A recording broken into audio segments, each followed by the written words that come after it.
folks.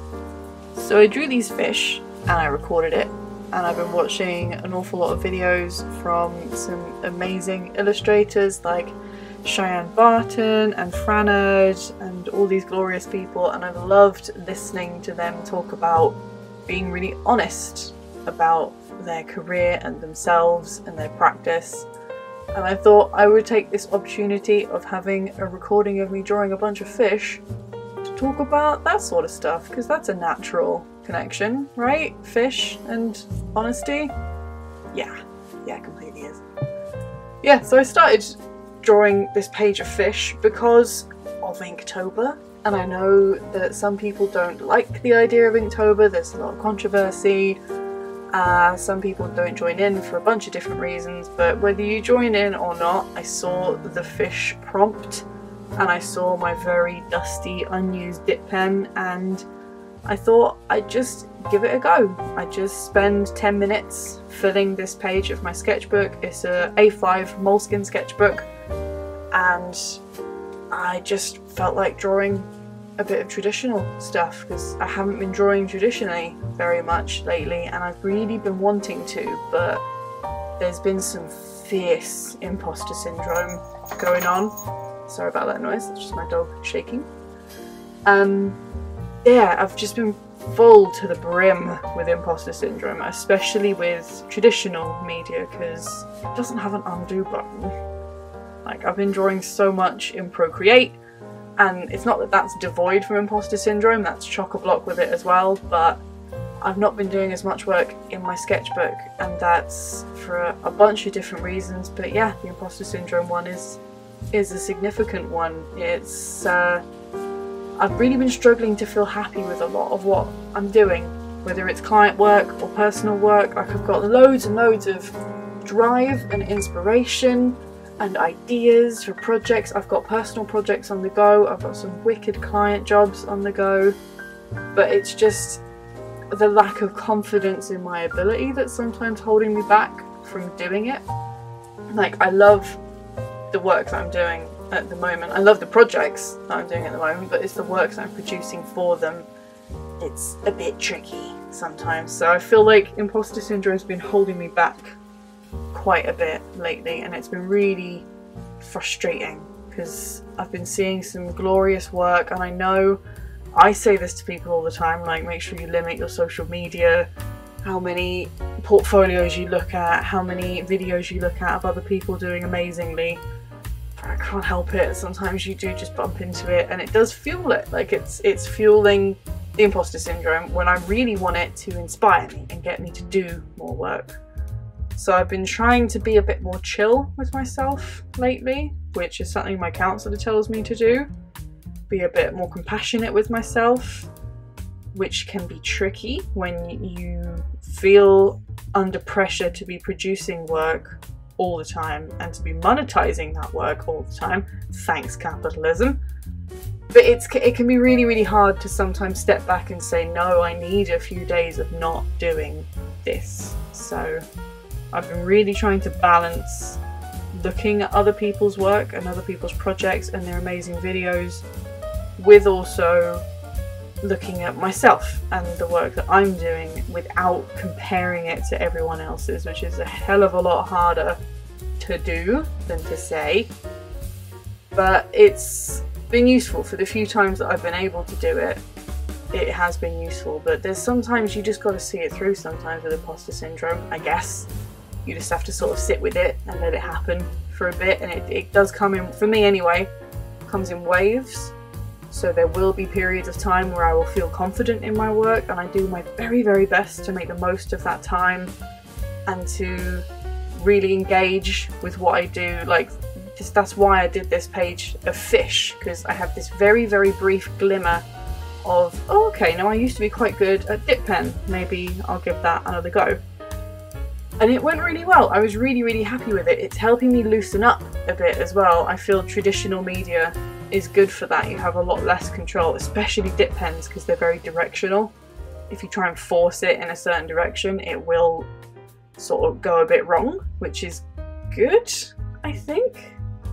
I mean, there's no, like I said, there's no undo button. You have a lot less control with things like dip pens and a lot of traditional media, which is exactly what I need at the moment. I really want to loosen up my work. I want to, like, I was listening to a video that Cheyenne Barton did recently where she was talking about how she wants to disengage a bit from drawing everything very literally and feeling like you have to draw everything or draw things real, if that makes any sense at all. Like, trying to communicate what it is you want to communicate without it being super literal. Like with these fish, they are anatomically destroyed. Like, these are not anatomically correct fish, but that's what I wanted. I wanted a bit of a wobbly line, I wanted them to be exaggerated, and I wanted to be able to disengage from the nervousness that I feel about drawing things, quote, inaccurately, unquote, because sometimes that's more visually pleasing. Sometimes it gets across that whimsy, that ethereal, that sort of fantastical thing that I want to capture in a lot of my illustrations. Like, I really struggled with and the page across from these fish, that character, I really wanted to draw her, and it didn't go as well as I wanted for that exact reason. I felt like I was being too literal. I felt like I was trying to draw the fabric accurately, and I felt like I was trying to get every fold in accurately. And whilst that, yeah, is useful, is a very important skill to have as an illustrator, I feel like it sometimes does hold me back a bit from what it is I want to communicate to whoever's looking at it, and to myself as well. So I really want to be able to loosen up my work more, because I feel like that'll be a really useful tool in progressing my style a bit. And I have a bit of a knee-jerk reaction to people using the word style, because I always hear it, how do I find it? How do I make it consistent? Style, style, style. My style is this, your style is that. It's really fluid. Like, everyone's style changes all the time, and it's taken me a long time to get a little bit comfortable with that. And I feel like I kind of want my style to get a move on and start progressing in a way that I'm happy with, because it seems to be a bit stagnant at the moment. And I know most illustrators, artists, creatives will feel that way, even if it doesn't look that way to people on the outside. But I really want it to evolve to its next powerful evolution, you know. So I'm really hoping that a little bit more traditional media, a little bit more loosening up, a little bit more being chill with myself will help me to do that. So yeah, that's what these fish were quite useful for.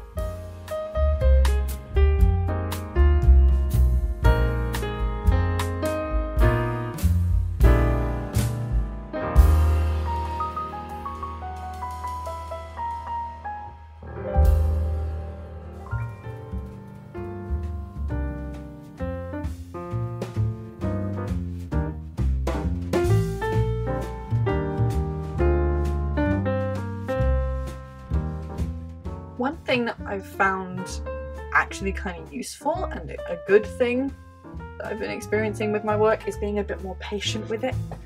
So I find that I used to, and still do, get this feeling where I feel like I need to have a finished product in front of me right away. Like, I'm a very impatient illustrator. I struggle with processes that take a long time. It's why I never got along with things like screen printing or using vectors, because I didn't enjoy the lengthiness of the process. I didn't like how it took so long to just get an image there. It's why I love drawing, like physical with a pencil drawing, because I can produce a mark immediately.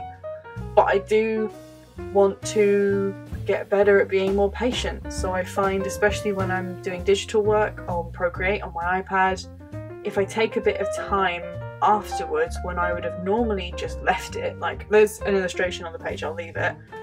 If I force myself to take a little bit of time and start editing into it, and maybe playing around with textures, trying different colour palettes now that it's there, adding little bits in on top, like as a top layer, just with a pencil type brush, just working in with some little extra bits here and there, I find it makes the work like a hell of a lot nicer. Like when I add into it, when I work into it, and when I'm less impatient, I can explore my skills a little bit more as well. Because when I'm impatient, I just want to get something out and done rather than enjoying the process, because the process is filled with variables of the chance of getting it wrong, and that's when imposter syndrome creeps in. It's sort of, yeah, there's a chance for it to go a bit wrong. The longer I'm working on it, the more opportunity there is for things to go wrong. So I want to quickly do it. It's almost like I want to catch the illustration off guard, which doesn't make any logical human sense, but it is a bit like that. I want to quickly get in, get the illustration done, and run away before imposter syndrome can find me. It's so weird. Human brains are weird. Like, why does it apply strange predator-prey logic to drawing? That doesn't make any sense, but it's what happens. So I want to be more patient at the beginning and the end of the process. That I've been finding doing rough colour palettes, like little thumbnails of colour palettes. It was Beatrice Blue's book, actually, Wonder, that she did a Kickstarter for, and is stunning and gorgeous, and everyone should get it and read it, where she showed a lot of her thumbnails when she was working out colour palettes and the colour storyboards that she does as well. It was fascinating seeing quite how much like pre-production goes into illustrations that I love. So I tried to apply that to my work. Now, I don't do it for everything. I don't do it for every single illustration that I do, but for things that I want to maybe put in my portfolio or for the start of some client jobs, I find it really useful exploring these colour palettes first, because colour was a big issue for me.